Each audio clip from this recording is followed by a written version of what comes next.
അമേരിക്കയിൽ പോയി ജോലി ചെയ്യുക, അവിടെ സ്ഥിരതാമസമാക്കുക. ഇത് ലക്ഷക്കണക്കിന് ഇന്ത്യൻ യുവാക്കളുടെ സ്വപ്നമാണ്. പക്ഷെ നമ്മളിൽ ഭൂരിഭാഗം പേരുടെയും ചിന്ത എന്താണ്? IT വിദഗ്ധർ, സോഫ്റ്റ്വെയർ എഞ്ചിനീയർമാർ, ഡോക്ടർമാർ അല്ലെങ്കിൽ ഫിനാൻസ് രംഗത്തുള്ളവർ, ഇവർക്ക് മാത്രമേ അമേരിക്കൻ വർക്ക് വിസകൾ സ്വന്തമാക്കാൻ കഴിയൂ എന്നതാണ്. എന്നാൽ നിങ്ങളൊരു ഷെഫാണെങ്കിലോ, ഒരു മികച്ച ചിത്രകാരൻ അല്ലെങ്കിൽ ഡിസൈനർ, അതുമല്ലെങ്കിൽ മ്യൂസീഷ്യൻ ആണെങ്കിലോ നമുക്കൊന്നും US വിസ കിട്ടില്ല എന്ന് കരുതി ഈ സ്വപ്നം നിങ്ങൾ ഉപേക്ഷിക്കുകയാണോ? എങ്കിൽ നിങ്ങൾക്ക് തെറ്റി. നമ്മൾ സാധാരണ കേൾക്കുന്ന ഈ ധാരണ പൂർണ്ണമായും തെറ്റാണെന്ന് തെളിയിക്കുകയാണ് ഇന്ത്യൻ അമേരിക്കൻ ഷെഫായ അങ്കീഷ് ഷെട്ടി. ടെക്നോളജി മേഖലയ്ക്ക് മാത്രമല്ല, കലയും സർഗാത്മകതയും കൈമുതലുള്ള ക്രിയേറ്റീവ് പ്രൊഫഷണലുകൾക്കും അമേരിക്കൻ മണ്ണിൽ H1B, O1 വിസകൾ വഴി മികച്ച കരിയർ കെട്ടിപ്പടുക്കാൻ സാധിക്കുമെന്നാണ് അദ്ദേഹം പറയുന്നത്. ഇതെങ്ങനെ സാധ്യമാകും? US വിസ നിയമങ്ങളിൽ വന്നിരിക്കുന്ന പുതിയ മാറ്റങ്ങൾ എന്തൊക്കെയാണ് എന്നാണ് നമ്മൾ ഇന്ന് വിശദമായി നോക്കുന്നത്. അടുത്തിടെ പ്രശസ്ത മാധ്യമമായ ദ അമേരിക്കൻ ബസാറിന് നൽകിയ അഭിമുഖത്തിലാണ് ഷെഫ് അങ്കീഷ് ഷെട്ടി ഈ സുപ്രധാന കാര്യം വ്യക്തമാക്കിയത്. ഭൂരിഭാഗം ഇന്ത്യക്കാരും US വിസകളെ STEM അഥവാ സയൻസ്, ടെക്നോളജി, എഞ്ചിനീയറിംഗ്, മാത്തമാറ്റിക്സ് മേഖലയുമായി മാത്രമാണ് ബന്ധിപ്പിച്ചിരിക്കുന്നത്. എന്നാൽ ഹോട്ടൽ മാനേജ്മെന്റ്, മ്യൂസിക്, ആർട്സ് തുടങ്ങിയ മേഖലയിലുള്ളവർക്ക് സ്വന്തം യോഗ്യതയിലും കഴിവിലും വിശ്വാസം അർപ്പിച്ച് മുന്നോട്ട് വന്നാൽ അവർക്കും ഈ വിസകൾ നേടിയെടുക്കാനാകുമെന്നും അദ്ദേഹം പറഞ്ഞു. ഇതിനായി പ്രധാനമായും 2 വിസ പാതകളാണ് ഉള്ളത്: H1B വിസയും O1 വിസയും. എന്താണ് ഇവ തമ്മിലുള്ള വ്യത്യാസമെന്ന് ആദ്യമേ ഒന്ന് നോക്കാം.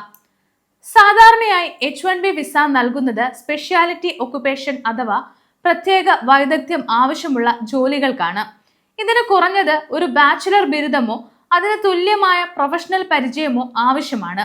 നിങ്ങൾ ഒരു ഹോട്ടൽ മാനേജ്മെന്റ് ബിരുദധാരിയായ ഷെഫ് ആണെങ്കിലോ അല്ലെങ്കിൽ ഗ്രാഫിക് ഡിസൈനിൽ ഉയർന്ന യോഗ്യതയുള്ള ആളാണെങ്കിലോ ഒരു US കമ്പനിക്ക് നിങ്ങളെ H1B വിസ വഴി സ്പോൺസർ ചെയ്യാൻ സാധിക്കും.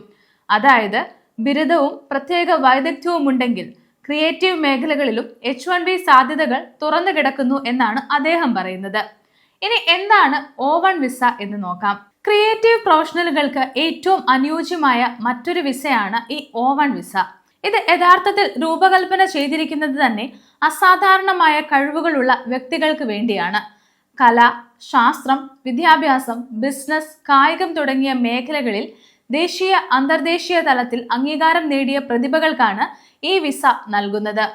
ഷെഫ് അങ്കീഷ് ഷെട്ടി പറയുന്നത് O1 പോലെയുള്ള വിസകൾ നിലനിൽക്കുന്നത് തന്നെ ഇത്തരം ഓഫ് ബീറ്റ് പ്രൊഫഷണലുകളുള്ള ആളുകളുടെ അസാധാരണ കഴിവുകളെ അംഗീകരിക്കാനാണ്. ഇന്ത്യക്കാരുടെ വിജയഗാഥകൾ IT മേഖലകളിൽ മാത്രം ഒതുങ്ങി നിൽക്കേണ്ടതല്ല. നമ്മുടെ ക്രിയേറ്റീവ് പ്രൊഫഷണലുകൾക്കും അമേരിക്കയിൽ വലിയ അവസരങ്ങൾ ഉണ്ടെന്നാണ് അദ്ദേഹം പറയുന്നത്. തന്റെ സ്വന്തം അനുഭവവും അങ്കീഷ് പറയുന്നുണ്ട്. ഭാര്യയ്ക്ക് അമേരിക്കയിൽ ജോലി ലഭിച്ചതിനെ തുടർന്ന് L2 വിസയിലാണ് അദ്ദേഹം US വന്നത്. അവിടെ എത്തുന്നതിന് 3 മാസം മുമ്പ് തന്നെ അദ്ദേഹം ജോലിക്കായി അപേക്ഷിക്കാൻ തുടങ്ങി. അന്താരാഷ്ട്ര പരിചയസമ്പത്ത് ഉണ്ടായിരുന്നിട്ടും അമേരിക്കൻ ഫുഡ് കൾച്ചറുമായി പൊരുത്തപ്പെടാൻ അദ്ദേഹത്തിന് കഠിനമായി ശ്രമിക്കേണ്ടി വന്നു. എങ്കിലും തന്റെ ക്രിയേറ്റീവ് കരിയറിലൂടെ അമേരിക്കൻ വിജയം കൊയ്യാൻ തനിക്ക് സാധിച്ചുവെന്ന് അദ്ദേഹം അഭിമാനത്തോടെ തന്നെ പറയുന്നു. അവസരങ്ങൾ ഉണ്ടെന്നുള്ളത് നേരാണ്. പക്ഷെ നിലവിലെ സാഹചര്യത്തിൽ അമേരിക്കൻ വിസ നടപടികൾ വളരെ കർശനമാക്കിയിരിക്കുകയാണെന്നും അദ്ദേഹം പറഞ്ഞു.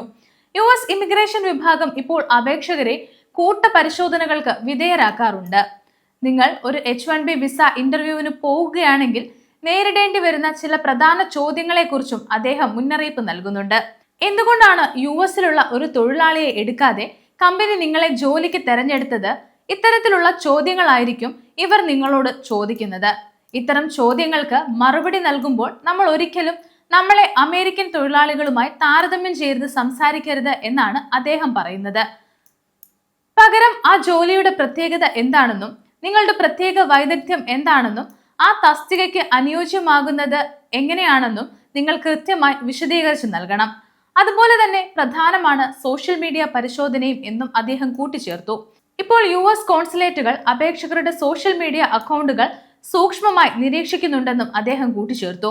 നിങ്ങളുടെ വിസ പെറ്റീഷനിൽ നൽകിയിരിക്കുന്ന വിവരങ്ങളും ഇന്റർവ്യൂവിൽ പറയുന്ന കാര്യങ്ങളും സോഷ്യൽ മീഡിയ പ്രൊഫൈലുകളിലെ വിവരങ്ങളും തമ്മിൽ യാതൊരുവിധ വൈരുദ്ധ്യവും ഉണ്ടാകാൻ പാടില്ല എന്നും അദ്ദേഹം പറഞ്ഞു. ചെറിയൊരു വ്യത്യാസം പോലും ഉണ്ടായാൽ വിസ നിരസിക്കപ്പെടാൻ കാരണമായേക്കാം. US ഇപ്പോൾ പഠിക്കുന്ന വിദ്യാർത്ഥികൾക്കും ഈ വിസകൾ പ്രയോജനപ്പെടുത്താമെന്നാണ് അദ്ദേഹം പറയുന്നത്. അല്ലെങ്കിൽ കോഴ്സുകൾ തിരഞ്ഞെടുക്കുമ്പോൾ നിങ്ങളുടെ ക്രിയേറ്റിവിറ്റിക്ക് അനുയോജ്യമായ കോഴ്സുകൾ അവയുടെ സാധ്യതകൾ നോക്കി തിരഞ്ഞെടുക്കാം. അമേരിക്ക കേവലം കോഡിംഗ് ചെയ്യുന്നവർക്കും എഞ്ചിനീയർമാർക്കും മാത്രമുള്ളതല്ല. നിങ്ങളുടെ ഉള്ളിൽ മികച്ചൊരു കലാകാരനോ പാചക വിദഗ്ധനോ സംഗീതജ്ഞനോ ഉണ്ടെങ്കിൽ, അതിൽ നിങ്ങൾക്ക് മികച്ച പ്രൊഫഷണൽ ട്രാക്ക് റെക്കോർഡ് ഉണ്ടെങ്കിൽ നിങ്ങൾക്കും അമേരിക്കയിലേക്ക് പറക്കാം.